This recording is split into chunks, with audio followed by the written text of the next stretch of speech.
Hello everybody, my name is Roxtus. And I'm Soulgale. And welcome back to Warframe. Oh, Are you ready? I'm ready. Alrighty, Titania How To. Wow. Titania! So, excuse my voice, I have a little bit of a sore throat, but hopefully I can enunciate properly. Alright, so Titania, how to acquire. So you need to be able to go to the Silver Grove. You'll get all of her components through this quest. If you lose parts or if you sell the parts, that's not a very good option because it'll take you a while to get them back. It's not as painful as, who was it that we had earlier? Chroma. It's not as painful as Chroma, but it still takes quite a little bit of time and effort to get all of her components back. So definitely do not sell her parts. Titania is a collector. She's a very good collector and a very good collection. And as well, she is a very good distractor. She is a very good distraction tool. She has a lot in her kit to just keep people from focusing on your allies or trying to get on top of your allies. So very useful on just overall keeping the enemy distracted.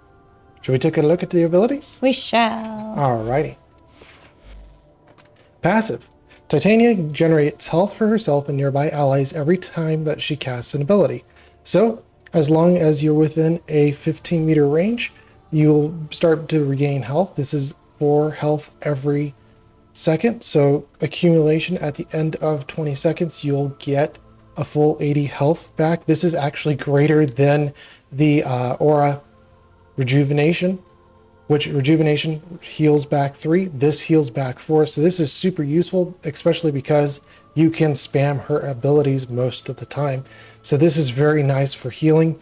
Another thing to take note, which isn't really described in any of the other abilities, none of the other abilities actually mention it at all, and is kind of just an unknown passive, and I don't know why they didn't write this in here, but there is a modifier or a modification that they did to Titania where she has a longer roll distance and a longer bullet jump distance as well.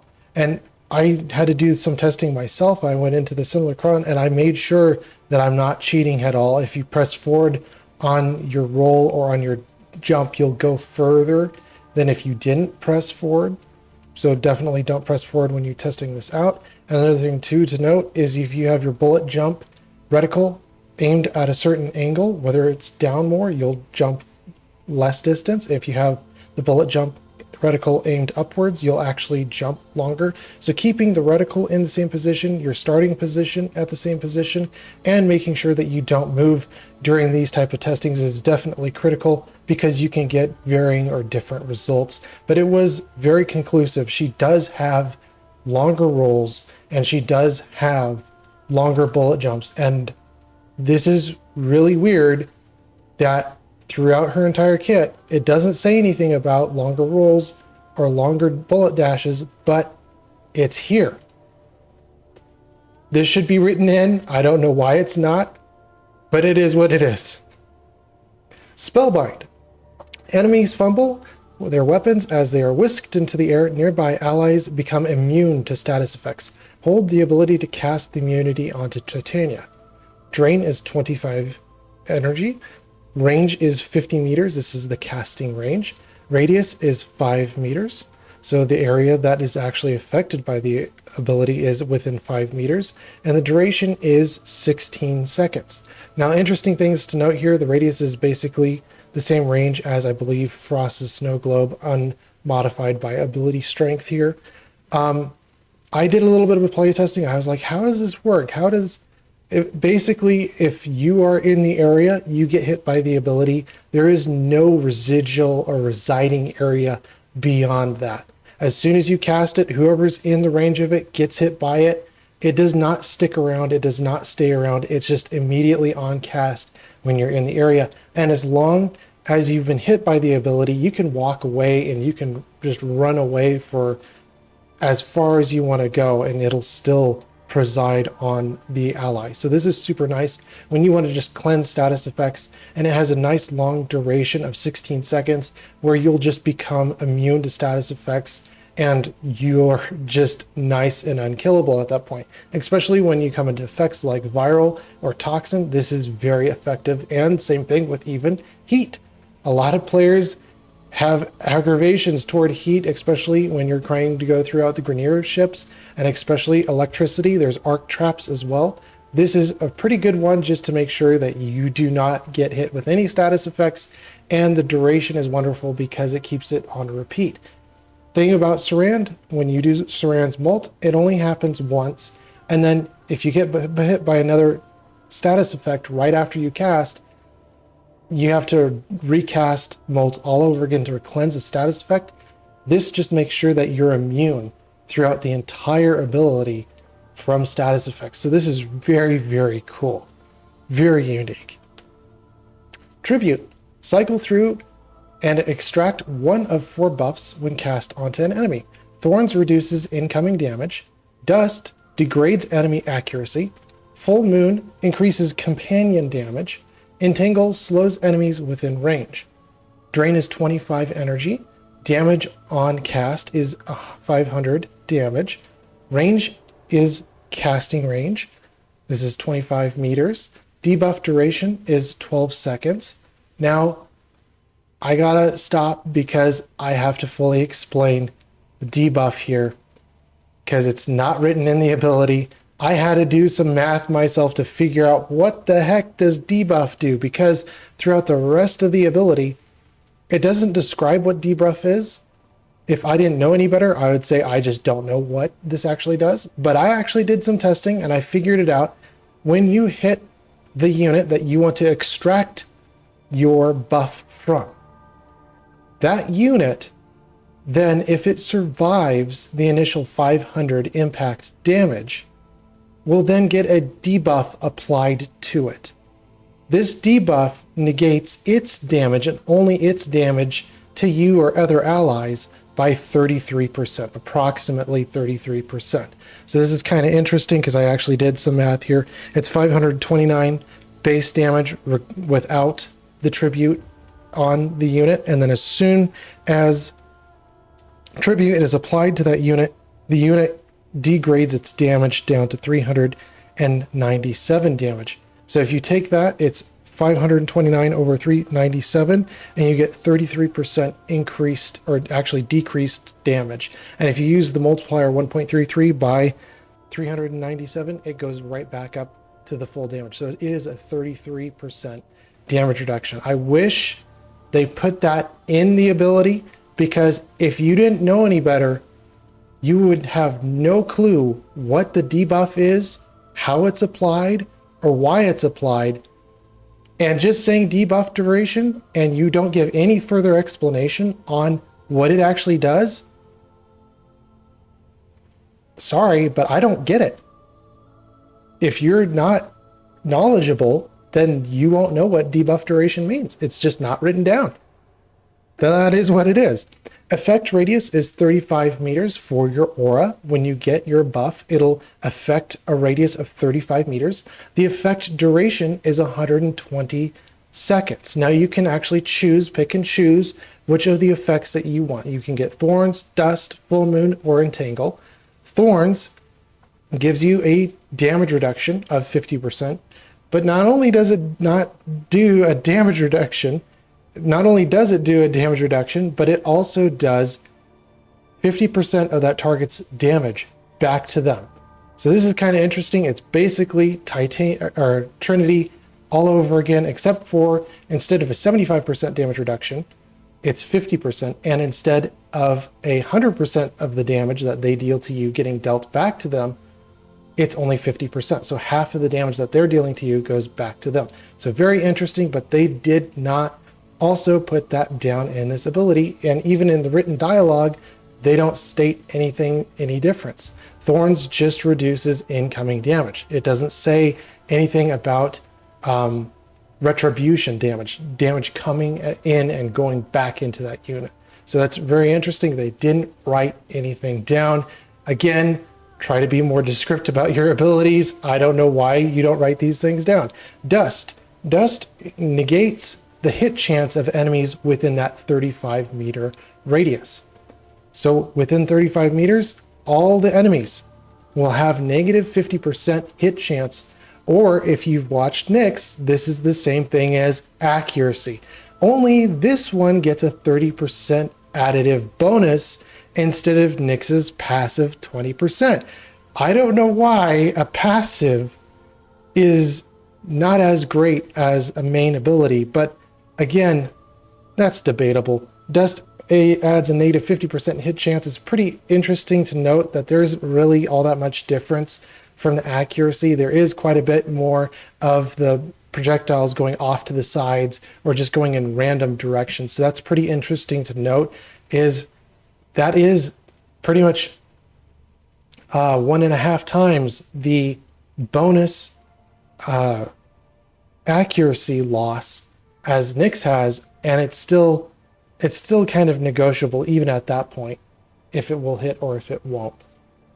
Full Moon adds 75% companion damage, 50 health to those companions, and added 50 armor to those companions. So it just kind of buffs your companions. Not all that useful, but especially if you're trying to keep your Helios alive, or your carrier, or any of your sentinels or your companions, just to make sure that they just don't go down as easily, this definitely does help. Entangle just reduces the speed of enemies by 20%. This is not fire rate or attacking speed. This is just base movement speed. So a little bit clarification there would help, definitely, because if I said overall speed, which that would almost seem like what it implies, then it would hit everything across the board. This isn't attack speed. This is just specifically movement speed. So having a little bit more clarification there would definitely help. Added negative movement speed. So across the board, effect radius is 35 meters that affects the area. Thorns also gets applied to your allies, so that your allies are basically all trinities now. Dust just makes sure that everyone doesn't get hit. Full Moon increases all of your companions, even allies' companions get that bonus. And Entangle just reduces the overall movement speed of all enemies. Each of these has its own effect, and you can simultaneously have them all active all at the same time. This is really, really interesting because per buff, it adds an additional Razorfly onto your ultimate. So your ultimate actually only has 6 Razorflies to begin with. When you activate all these abilities, you get an additional 4, because there are 4 buffs here, 4 additional Razorflies onto your ability. And the way you can actually see this is you just deactivate and activate your ability after you've done all your different effects, all your different buffs, and you'll see instead of having 6 drones or Razorflies, you'll see that you have now 10. So that's really interesting. Again, they didn't say that in here, so something that could be using a little bit more detail on. Another thing to note is that your tribute, when you're trying to go get your buff, there's a little enemy visage or image up above in the air. This lasts for 15 seconds, although it's not stated. I don't think it's really necessary, but it does last for about 15 seconds. And yeah, I would have to state a note though on the effect duration. Same thing with Titania or Trinity or Chroma. When you're talking about an effect duration, especially with Trinity, Trinity's base ability duration for Link and or her ultimate is, I believe, either 15 or 12 seconds. Okay, 15 or 12 seconds. So you can get it up to a full 30 seconds, which is okay, but you have to spam the abilities quite a bit. When you're looking at Chroma, you can get the duration all the way to 60 seconds, which is pretty nice because you don't have to spam it all that often. This is really, really nice when the effect duration is above 90 seconds. 90 seconds for me is a breakpoint where you have a very good duration where the ability lasts for a good amount of time, where you're not seeing the ability fall off very quickly or having to recast the ability. So this effect duration of 120 seconds or 2 minutes is very useful because you don't have to recast it for a long time. You can just hit the buff, and then as soon as the buff goes away, cycle to your next one and just keep on recasting those abilities. This is awesome, especially when the effect duration is 2 minutes. Especially above 90 seconds, that is very, very good. I kind of wish Trinity and or Chroma had this. This is pretty useful, having more duration. Lantern. Create a swarm of razor flies that transform an enemy into an irresistible floating beacon, attracting witless comrades before exploding on command. Drain is 75, range is 25 meters, casting range, duration is 25 seconds, damage per second is 350 damage, heat damage, radius is 2.5 meters, so the damage per second is around the target that you put up as a lantern. Enemies will then get attracted to that unit, try to fire on it. It's completely immune to any damage, so they'll just get up right and snug with it. And that radius of 2.5 meters is the area in which they'll get damaged by that damage per second, the 350 heat damage. So they get close enough, they get burnt. I almost think of this as a moth to a flame. The moth gets too close, it gets attracted. This is why she's such a good distraction, is those moths keep on going to that flame. They are not interested in anything else, your allies or you. They're interested in that light and they can't see anything else. So this is a great way to actually distract as well. But the damage is 350 over the radius of 2.5 meters. So they have to be real snug and close to that unit to be able to be dealt that heat damage. Explosion damage of 2,500, an explosion radius of 8 meters. This damage and the range with it is affected at the end of the ability. So as soon as either the ability is decast or as soon as the timer runs out, the unit that is the lantern will then explode and it'll deal 2,500 damage within an 8 meter radius. The attract radius for enemies getting sucked into the light is 20 meter radius. That's a pretty good range for this ability. Frost's snow globe at 10 meters radius is 1/4 the area, 1/4 the area of 20 meters. So you don't really need to add very much range onto this, even at a base, because the range is so good. It attracts everything within 4 times of one frost snow globe. So for me, that's pretty good. Lanterns, I didn't know about this until I actually read up on the ability, but she can cast 4 lanterns simultaneously. So another reason why you really don't need a whole bunch of ability range with this one. Razor Wing, shrink down and take flight while razor flies attack nearby allies. Drain is 25 for the initial cast.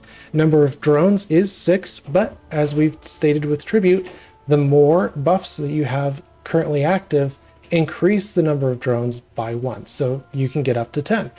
Evasion adds 50% evasion. Again, with Tribute, there is a negative 50% hit chance, which is accuracy from dust. Then you add on another 50% evasion or negative enemy accuracy from Razor Wing. So this is kind of interesting because whether this is actually multiplied or if it's additive evasion or basically negative enemy accuracy, let's say that for instance it's multiplied, that's 75% reduced enemy accuracy. That's way higher than most negative accuracies that I've seen in this game. And then if it's additive, it'll be bonus negative 100% enemy accuracy. Their bullets will be flying all over the place. They will not be able to get a good clean shot on anything. So this, especially with her small frame, the smaller you are, the harder of a target you are to hit. This makes it so that pretty much she will never get shot, almost. Some of the time you might be hit by some projectile here and there, but most of the time you pretty much won't get hit. Damage is for your secondary exalted weapon is 160. Your melee damage from your melee exalted weapon is 200.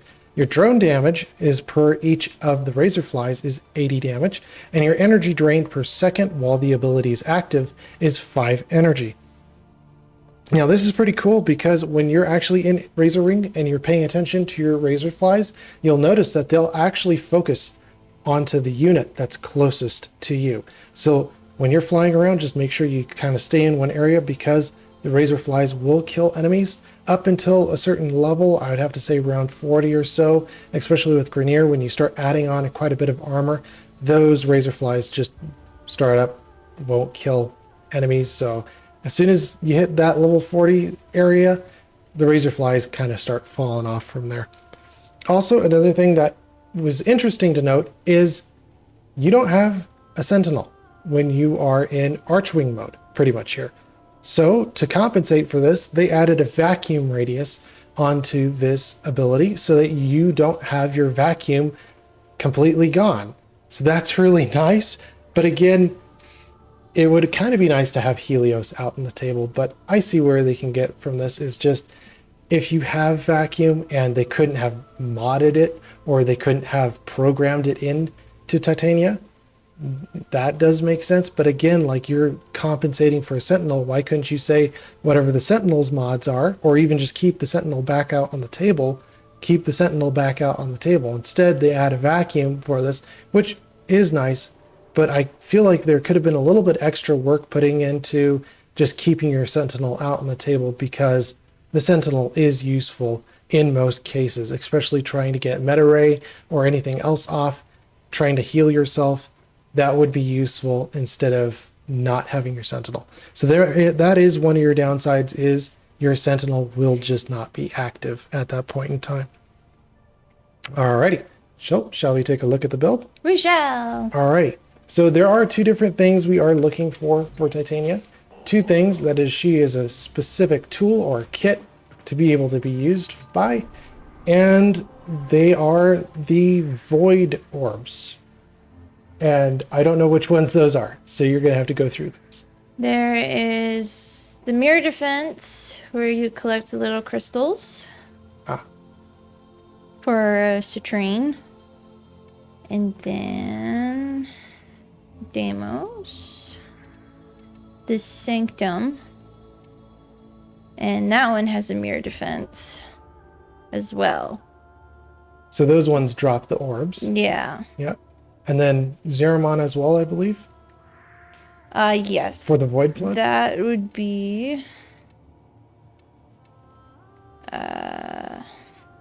either, I think it's Void Flood. I think it's mainly the Void Floods, yeah. Yeah. And then as well, we have Plains of Eidolon. If you're trying to do your Riven for the Dragoon Hunters, that is also a very good spot for Titania as well. But mainly for these missions where they have orbs, you have to jump in midair trying to collect all these orbs, and there's a ton of orbs around the environment that you need to and or have to pick up.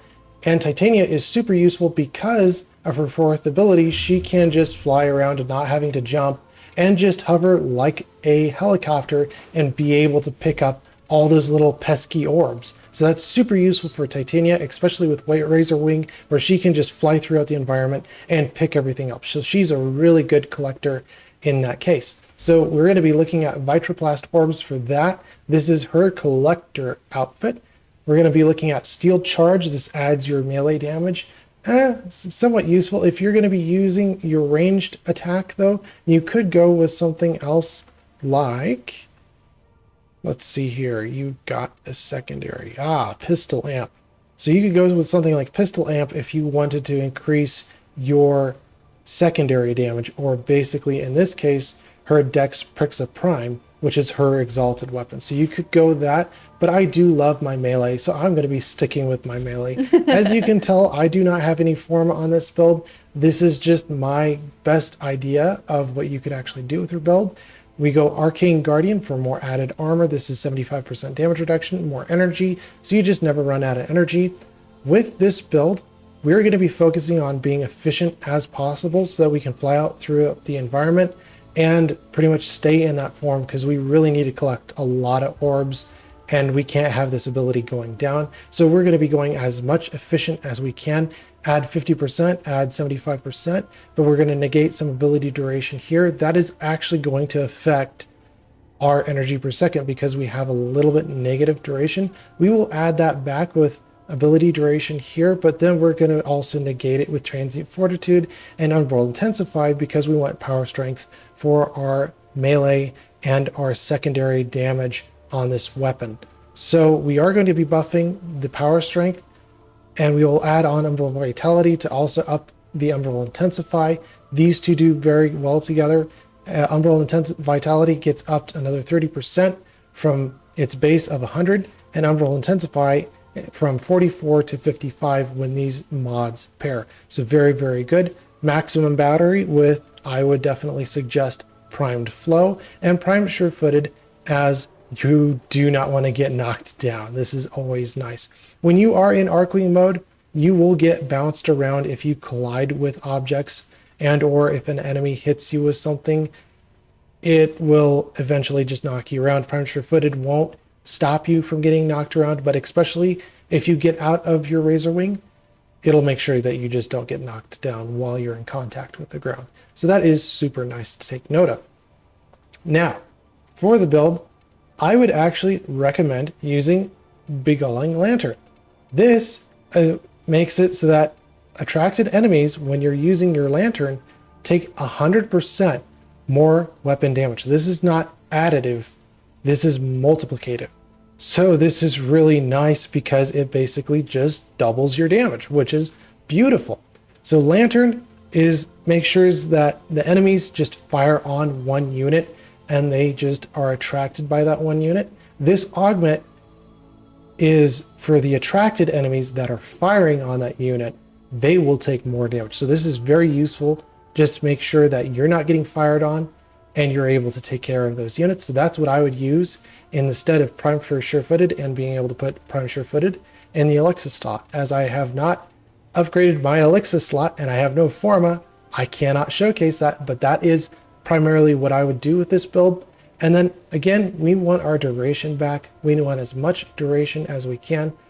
And along with that, all of her abilities take a very long time to cast. Yeah. Spellbind takes 1 second to cast. Tribute takes 1 second to cast. Lantern takes 1 3/10 of a second to cast. Razor Wing takes 1 1/5 of a second to cast. Actually, 2/5 of a second to cast. And by deactivating the ability, when you exit Razor Wing, it's 1 second. So all of these abilities take a long time to cast. So having more casting time would definitely be favorable in our favor. And especially for Lantern, we want to have this duration as long as possible so that everyone is distracted by that Lantern. So we want to get this buffed up to at least 30 seconds in duration. How we can do that? We can add on some Archon shards here. We can add on 3 reds, adding 15% ability duration. That will make us as efficient as possible when we are using Razor Wing. It'll go from 1.61 to 1.25. Any further added duration, it will not actually go beyond that. It will hard cap at 1.25. So as long as you have 100% duration, that will be fine. If you go below duration, it'll get more and more inefficient. So there is that. And with casting speed, so we added our reds here, 3 reds for ability duration, adding 45% added ability duration. That also upgrades our lantern so that it will last a whole 30 seconds instead of 20 or 25, 30 seconds. And then adding 2 yellows here would increase your casting times by at least 25 or 50% up to 75%. So that's really, really good. I use that as a standard for even Equinox or Mag. It just makes the casting so much quicker and it really does work. Definitely, yeah. Yes. So that is the Vitroplast orbs. For the Dragon Pilot, it is pretty simple. We are just looking at Lantern to be able to keep our Dragon Pilots up in the air so we could be able to kill them. If you have a Riven mod, and it has a prerequisite to unlocking that Riven mod. If I don't have any Rivens that are unlocked, here we go. So if I equipped this, it'll give me a condition to actually unlock this Riven. And the condition can be that it would be a Dragon pilot, that you have to kill a Dragon specifically in the air. And I had a hard time with this. I was like, how do I kill it in the air? There's no possible way. You'd have to shoot it midair while he's flying out of the sky. That's just ridiculous. Well, you can use Lantern. As soon as the enemy is floating around, they are immune to damage, but at the end of the ability duration, they will get dealt all that damage in full, and they can potentially just straight up die. So he's still floating in the air, which is the condition of that Riven, is the unit has to be floating in the air. The Dragon pilot has to be in midair, killed midair, to be able to fit the condition of that Riven mod. So this is perfect because it'll keep them in the air, but we don't want our duration to be 25 seconds waiting around for that unit to just die. You can recast it and it will immediately kill that unit, so you can recast it, but I just find it going negative ability duration works really the best, going negative 60%, negative 27.5. Make sure that it only lasts 3 and an eighth of a second. And that's really, really useful because then they just get out of the sky and you can just get those conditions. Super efficient, primed flow, umbrella vitality for more health, ability strength, we really don't care too much here, and prime sure-footed with steel charge. This is just making sure that you can get that Riven mod. There's nothing too much specific for it, but it's just for unlocking that specific conditional. Well, you were going to say something? Yes. You can also have a Loki with full range, teleport switch, and then you can get it that way too. Yep. So if you've seen our Loki build for Loki, you can go and watch that video. If you use a Loki for the ground, and you're using switch teleport as you would for those hacked drones or those hijacked drones, you will be able to switch teleport with the Dragon pilot, pulling the pilot out of the aircraft, making the aircraft spin out of control. It'll just fall to the ground, and that Dragon pilot will then switch places with Loki being the ground, and the Dragon pilot will be all yours, Titania, to take Lantern, put it on him, hit him as much as times as needed, so that he's dealt lethal damage, either deactivating the ability or that you have the ability duration low as possible, and he'll immediately die. So this is very good in tandem with a Loki, just making sure that you can switch teleport, hit the Lantern, and you're done. So this makes it very easy trying to get that conditional for Rivens. Yeah. But yes, the main one that we will be using is going to be towards Vitaplast orbs, and especially for using Lantern, especially if you're going for an endgame build, Beguiling Lantern would definitely be your best bet. The other augments just have too much insane speed, or they're just too finicky to be able to use. So this would be, in my eyes, probably the best augment for her. So going over her exalted weapons, what to do, how do I mod this? So with your Dex Prixa Prime, I would recommend using Galvanized Diffusion or Barrel Diffusion for 120% or even higher multi-shot. Hornet Strike for added 220% base damage. We want Primed Heated Charge, and if you have Convulsion or Primed Convulsion, I do not have Primed Convulsion, using both of these for radiation. This is very good combo, especially because of the high damage. We will be using Lethal Torrent for added fire rate and multi-shot, Anemic Agility for even more fire rate, even though you negate some of that damage, Galvanized Shot for added status chance, and on kill that you'll add some more additive damage there. And then for the final mod, I would not go Magnum Force because it just negates your accuracy. It's not as noticeable, but she does have quite a bit of widespread, especially with the accuracy being 23.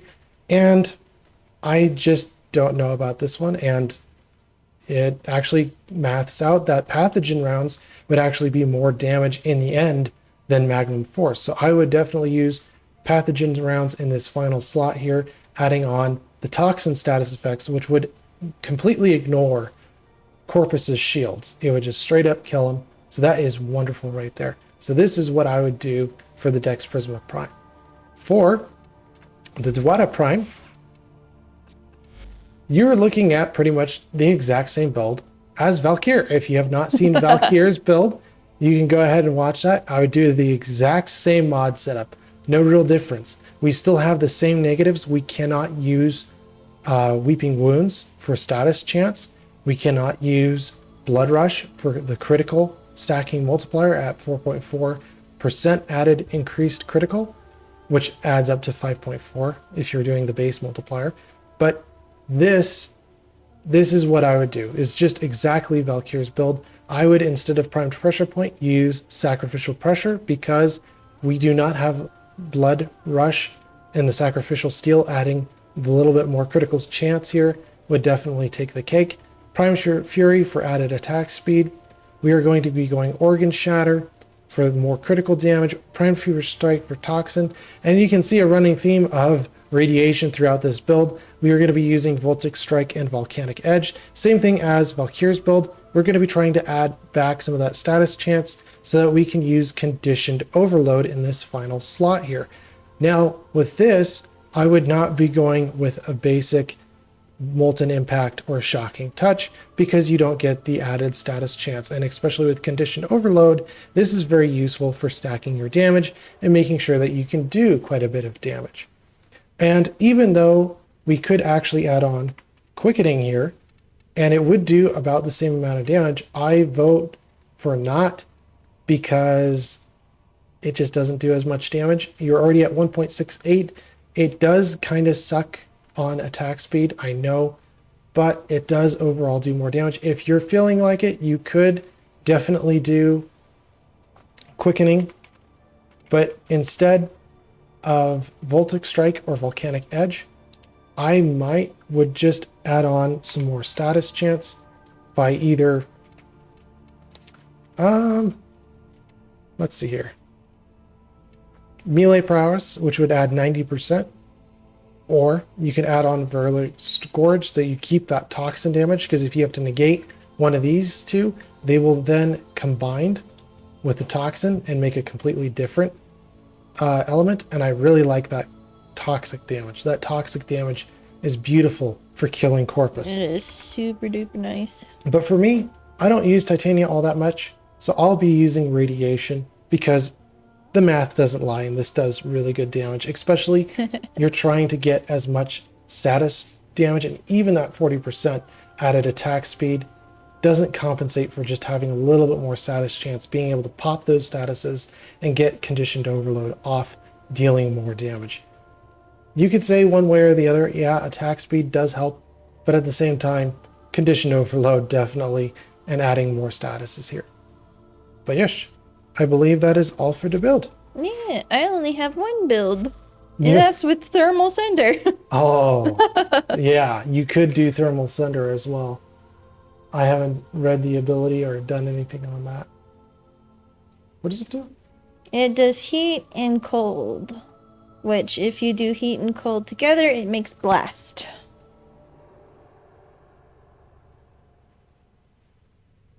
And which ability? Lantern? Yeah, I switched out Lantern because I don't use Lantern Ah.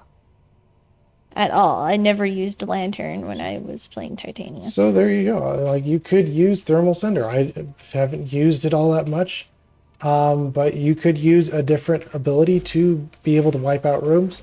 Higher level though, it does help though with that Lantern, being able to distract enemies, because that is really, really useful. I'd consider every ability for her to be pretty useful, but if you're going to use Thermal Cinder, I would almost replace the first ability, because even though you're negating status effects, you could deal more damage with that Thermal Cinder. But yes, all right, you ready? I'm ready. All right. Mutt.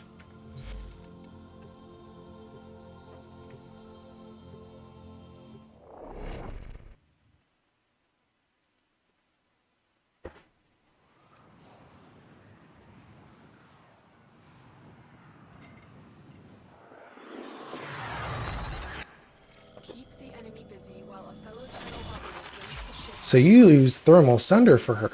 Yes, I do. And I like Thermal Cinder. Life support has been cut off. They're trying to choke you out. Wow. Hold on. I'm sending auxiliary life support.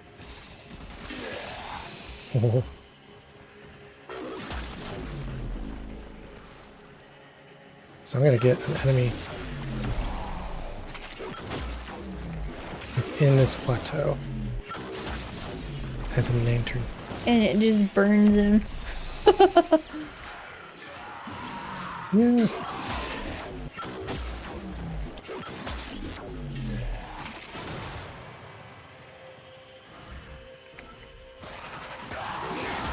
Alright. So I've got all my abilities active now. I'm going to use this. And he's going to float around for quite a while. Whee! I can hold the cast on myself. So that is pretty fun.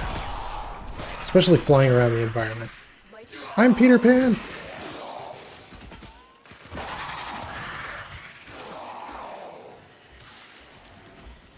You're Peter Pan.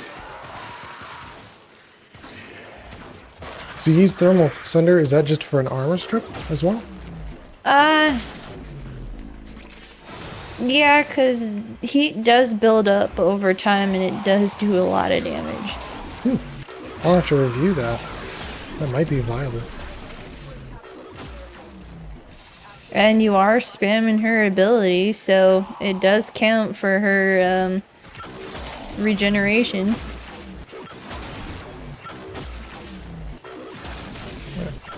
I just don't know if it's actually more or less useful because having it so that the targets are actually firing on the lantern is actually pretty useful even at later levels because they're completely distracted.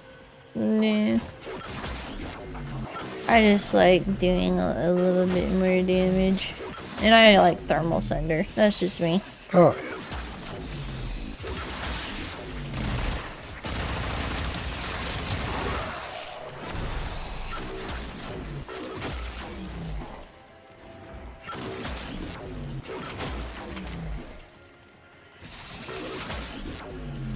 And I got 10 razor flies, even though you can't see them most of the time. Yeah.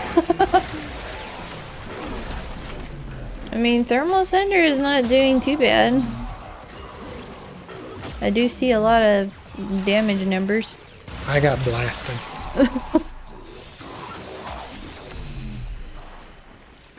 Ooh.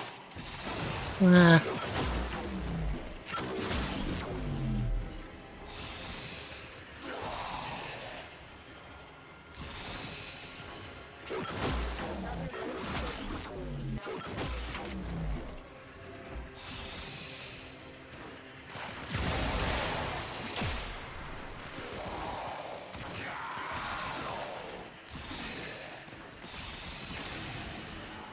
I got stuck.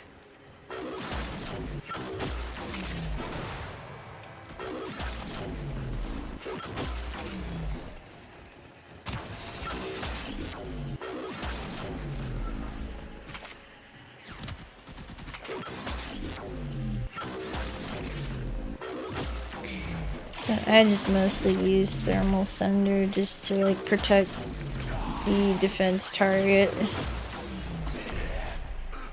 Our objective.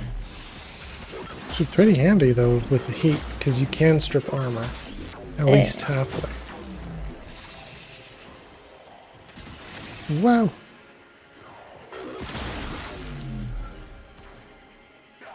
Yeah, I can freeze people too. You wanna see? Whoa, you frost. Yeah. Oh, he died before I did anything. Yeah, see? I'm frozen. Whoa, I gotta do a new. you got a shot. Oh, I just did blast too. Whoa.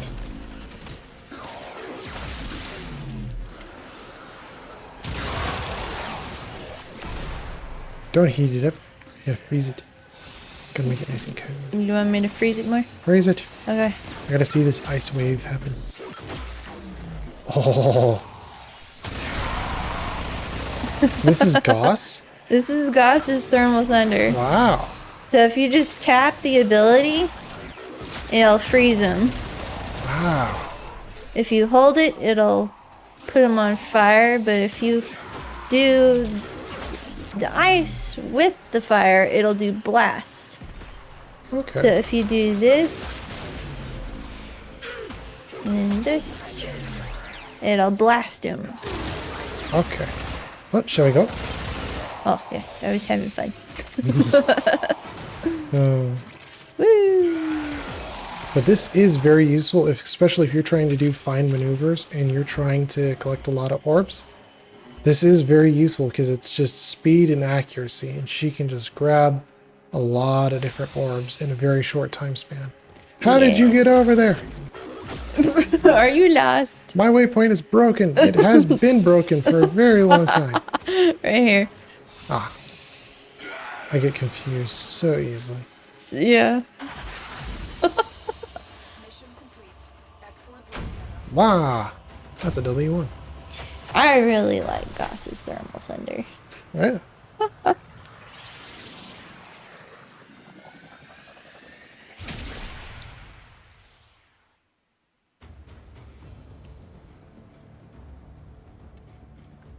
Ah.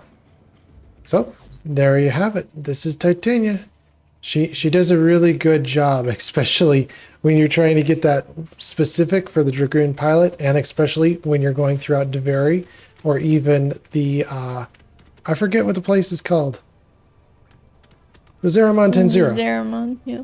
Especially when you're going out throughout the Zeramon 10-0 for picking up those little pesky orbs. She is very, very useful, very handy for that.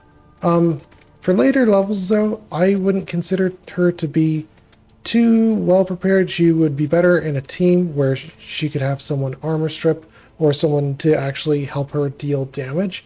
But beyond that, she is pretty useful. If she does have that teammate, she can basically keep everyone off of them. She can keep them away from her or her squad mates. So that is pretty useful. I would have to see about Thermal Sunder. That actually might seem like a viable option because with the range intact, like you're at least stripping half of the armor. So that is pretty useful. But again, heat only strips half of the armor.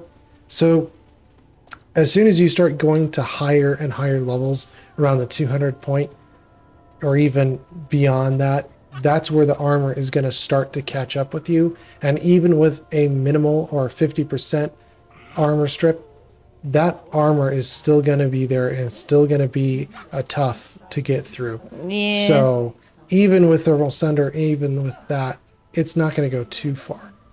But yes, she is very good for the tool that you need her to be. Yes. She is a tool. She's a tool. It's what we call in Warframe, you cheese it. Well, is that all the time we have for this episode? Unfortunately, yes. Yes, and we will see you guys in the very next video. Bye-bye! Bye-bye.